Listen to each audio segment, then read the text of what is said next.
Om Shanti. Good morning आप सभी बाबा के रूहानी फरिश्ते बच्चों को, हमारे मीठे मीठे बहनों और भाइयों को।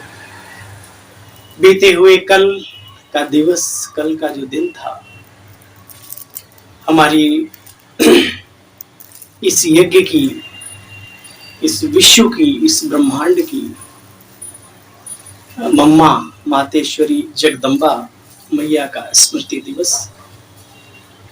आप सबने बहुत अच्छे से इस दिवस को मनाकर अपने जीवन में कुछ मातेश्वरी जी के गुण धारण किए होंगे, ऐसा मुझे विश्वास है। जीवन भर के लिए करेंगे तो जीवन भर फायदा होगा। कभी कभी बाबा कहते रातों को छत पे चले जाया करो, एकांत में याद किया करो। तो ये मम्मा के जीवन में ये क्वालिटी थी। कई लोग, बड़े अजीबो गरीब लोग आते थे यज्ञ की खिलाफत लेकर के। मम्मा योग में बैठी होती थी तो जाकर के चरणों में गिर जाते थे। तो ऐसी अवस्था अगर हम धारण करें तो आने वाला जो समय जो बहुत विकराल होने वाला है, बाबा ने कहा लोग तलवारें लेकर के आएंगे और चरणों में गिर जाएंगे। तो ये मम्मा से सीखना है। सीखने वाले को बातें बहुत हैं और जो सीखता है बनता भी वही है। तो ऐसी स्मृति दिवस हमारे जीवन में सार्थक होती है अगर हम उनके गुणों को, उनके कर्मों को, उनकी विचारधाराओं को अपने जीवन में अपनाते हैं। तो आइए बहनों भाइयों, पुनः आज बाबा की मधुर मुरली का सार सुनते हैं। आज बाबा कहते, मीठे बच्चे,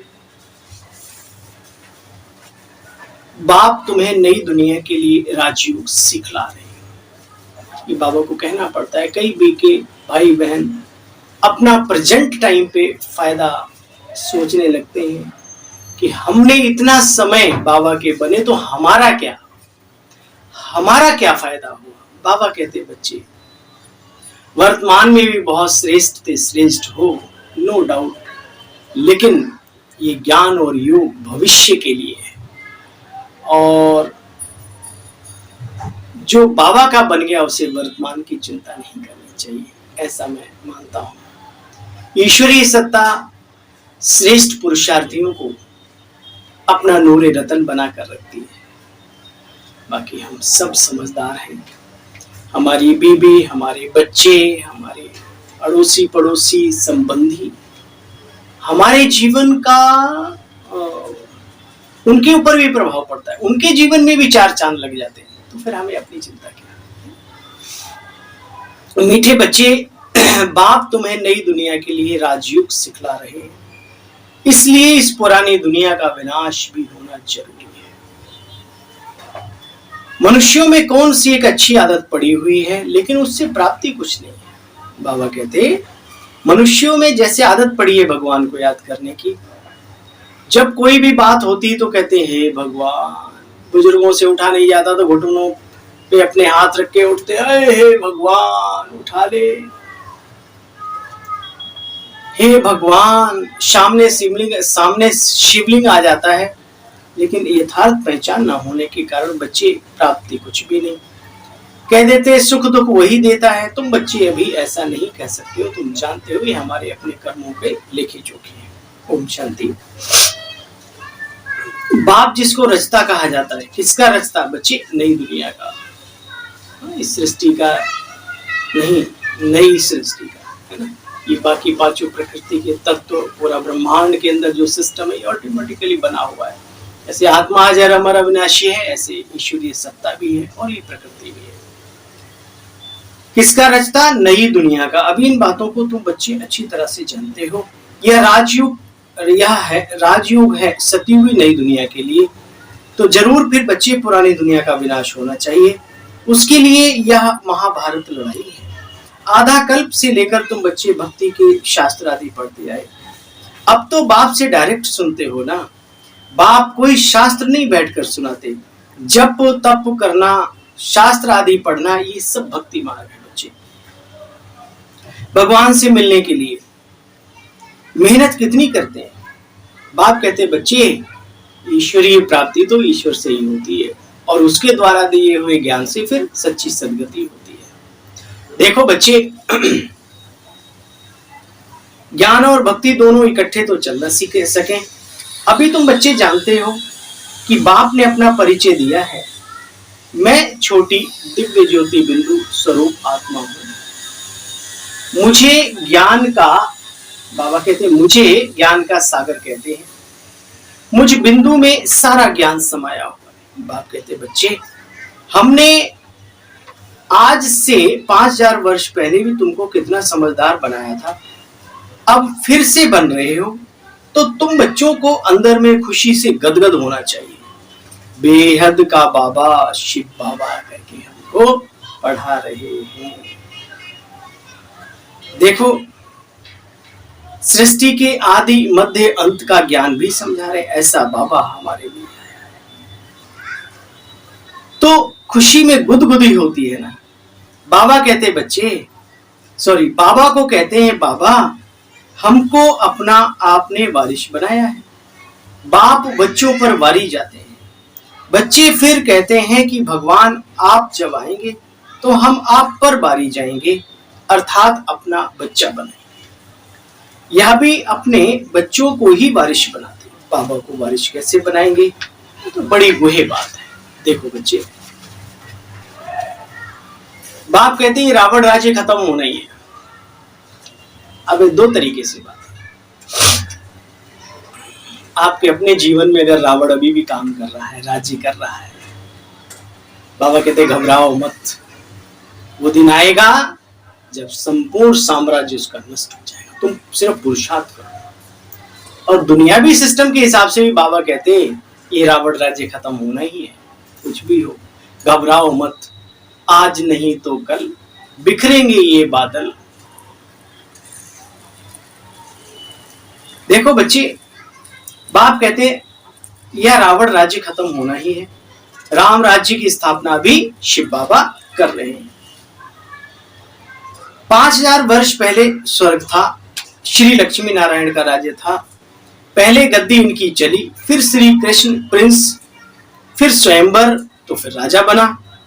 नाम पड़ा श्री नारायण श्री लक्ष्मी। बच्चे, अब तुम समझते हो, तुम्हें बड़ा वंडर लगता है, वंडरफुल नॉलेज है ना। तो ऐसे बाप को याद करना चाहिए। कहते हैं ईश्वर की गत मत सबसे न्यारी।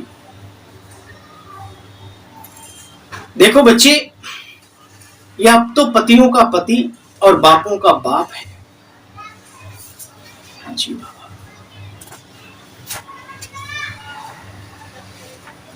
इनसे ऊंची नॉलेज और कोई होती नहीं। ना जानने की और कुछ दरकार रहती है। हम सब कुछ जानकर विश्व के मालिक बन जाते हैं।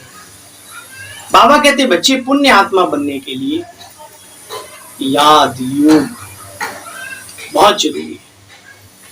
और मैं देखता हूं कईयों को कहो अमृत वेला, कहते हैं अमृत वेला उठने से क्या होगा, जवाब देते हैं सीधा। तो उनकी फीलिंग अंदर से पता पड़ जाती है इन्हें भगवान से कितना प्यार है, इन्हें अपने जीवन से कितना प्यार है।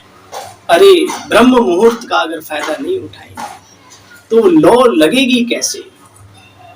अच्छा, दिन में भी बैठे रहो, कोई बात नहीं, बैठो, कुछ नहीं होता।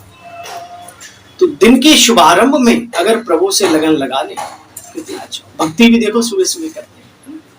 तो बाबा कहते बच्चे, तुम जानते हो योग में ही माया फिर विघ्न भी डालती है। पुण्यात्मा बनने के लिए योगी बनना है और योग में माया विघ्न डालती है। माया का तूफान ना आए, योग लगा रहे, तो फिर कर्मातीत अवस्था हो जाए बच्चे, फिर तो हम यहाँ रह न सके। तो बच्चे, माया तो विघ्न डालेगी और तुम्हें पुरुषार्थ करके उस पर विजय पाएंगे। अच्छा, मीठे मीठे स्किले बच्चों प्रति माता पिता बाप दादा का याद प्यार हो। Good morning. रूहानी बाप की रूहानी बच्चों को नमस्ते। बाबा आपको नमस्ते। शिव बाबा को अपना वारिश बनाकर सब कुछ एक्सचेंज कर देना है। वारिश बनाकर शरीर निर्वाह भी करना है। ट्रस्टी समझ कर रहना बच्चे। कोई भी पैसे पाप कर्म में नहीं लगाने, ईश्वरीय संपत्ति को बहुत सोच समझ के खर्च करना है। अंदर खुशी में गुदगुदी होती रहे कि स्वयं ज्ञान का सागर बाबा हमको पढ़ाते हैं। और लास्ट में क्या बोला था, पुण्य आत्मा बनना है ना हम सभी को। तो पुण्य आत्मा बनने के लिए बच्चे याद में रहना, माया के तूफानों से डरना नहीं। वरदान, सत्यता के आधार पर एक बात को प्रत्यक्ष करने वाले निर्भय अथॉरिटी स्वरूप।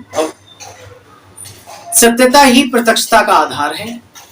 बाप को प्रत्यक्ष करने के लिए निर्भय और अथॉरिटी रूप बनकर बोलो, संकोच नहीं करो। जब अनेक मत वाले सिर्फ एक बात को मान लेंगे कि हम सबका ईश्वर बाबा एक है, हम सबका बाप यही है और अब वही कार्य कर रहे हैं, हम सब एक की संतान हैं और यह एक ही यथार्थ है, तो विजय का झंडा बच्चे लहरा जाएगा। स्लोगन, सहन करना ही स्वयं के शक्ति स्वरूप को प्रत्यक्ष करना है। सहन करना ही स्वयं के शक्ति स्वरूप को प्रत्यक्ष करना है। सहन करना कमजोर होना नहीं है, बल्कि इसका मतलब है कि आप शक्तिशाली हैं, भीतर से स्ट्रॉन्ग हैं। वाह वाह वाह, थैंक यू। इशारा है, आत्मिक स्थिति का अभ्यास करो और अंतर्मुखी बनो।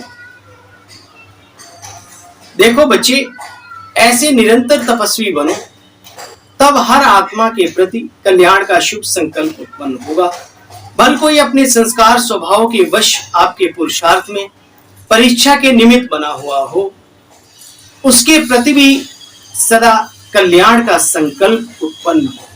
कोई भी, सभी कहीं न कहीं माया तो नहीं कहना चाहिए, अपने रोल के वशीभूत है, ड्रामा के वशीभूत है, तो उसमें किसी का दोष ना देते हुए सर्व के प्रति हितकारी और कल्याणकारी भावना रखनी चाहिए। अच्छा, चलते हैं, आज्ञा लेते हैं आपसे। अपने इस सेवा साथी भाई को आज्ञा दीजिए और कल फिर मिलते हैं इसी प्लेटफॉर्म पे, इसी वे मुरली दर्शन चैनल, और सुनते हैं बाबा की मधुर मुरली का साथ। तब तक के लिए ओम शांति, नमस्ते, नमस्कार।